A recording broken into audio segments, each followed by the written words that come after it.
गणेश नाईकांना श्रीकांत शिंदेंनी आधीच उत्तर दिलेलं आहे असं म्हणत उपमुख्यमंत्री एकनाथ शिंदे यांनी गणेश नाईकांसंदर्भात विचारल्या गेलेल्या प्रश्नावर एका वाक्यातच प्रतिक्रिया दिलेली आहे। गणेश नाईक विरुद्ध उपमुख्यमंत्री एकनाथ शिंदे हा वाद आता आणखी वाढत चालल्याचं दिसतंय। गणेश नाईक सातत्यानं एकनाथ शिंदेंवर नगरविकास खात्यावर टीका करतायत, तर आता गणेश नाईकांना सुद्धा प्रत्युत्तर देण्यात येत आहे। त्याला काल खासदार डॉक्टर श्रीकांत शिंदेने उत्तर दिलेलं मोठ्या प्रमाणावर जंगलतोड सुरू असून जनावरं आता शेतात शिरत असल्यानं कोकणातल्या शेतकऱ्यांनी जनावरांच्या त्रासामुळे शेती सोडलेली आहे असं म्हणत जंगलतोडीच्या मुद्द्यावरनं शिवसेनेचे आमदार निलेश राणे यांनी ट्विट करत वनमंत्री गणेश नाईकांवर टीका केलेली आहे। लाकूडतोड ही वनमंत्र्यांच्या परवानगीनं सुरू आहे का?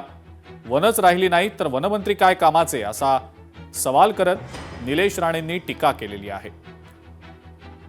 कोकणातल्या आमच्या फॉरेस्टच्या जमिनी बघा काय चाललंय, ते लाकूडतोडी मोठ्या प्रमाणात चालली आहे, जंगलं रिकामी होत चाललीत, ते जनावरं खाली यायला लागलेत, त्याच्यामुळे शेतकऱ्यांनी शेती करायची सोडली।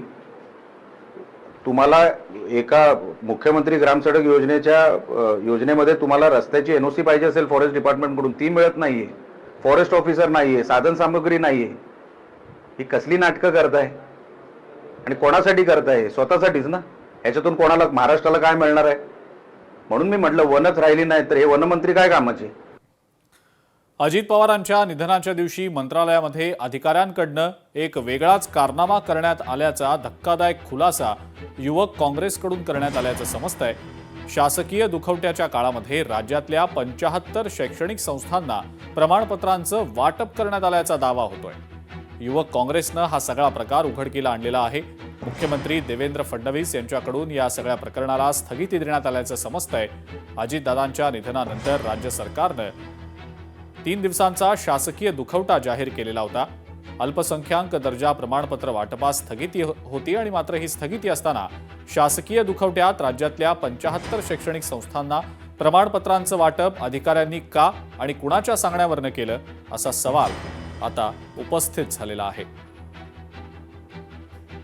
20 संस्थांना साधारण 75 प्रमाणपत्रांना अप्रूव्हल देण्यात आलेलं आणि 28, 29, 30 ह्या काळात 75 शाळांना प्रमाणपत्र देण्यात आलेली।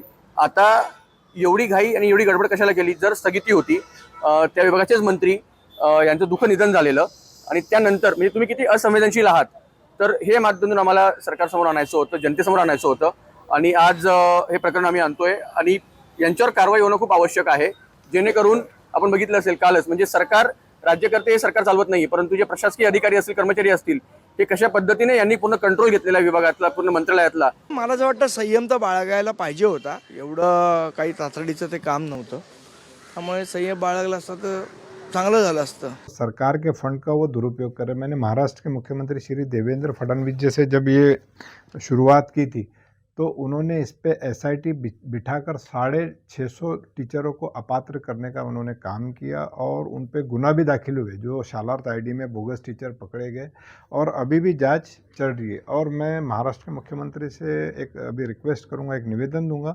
उनको कि इस पे सीआईडी की जांच बैठाए और इनको जेल भेजने का काम करे।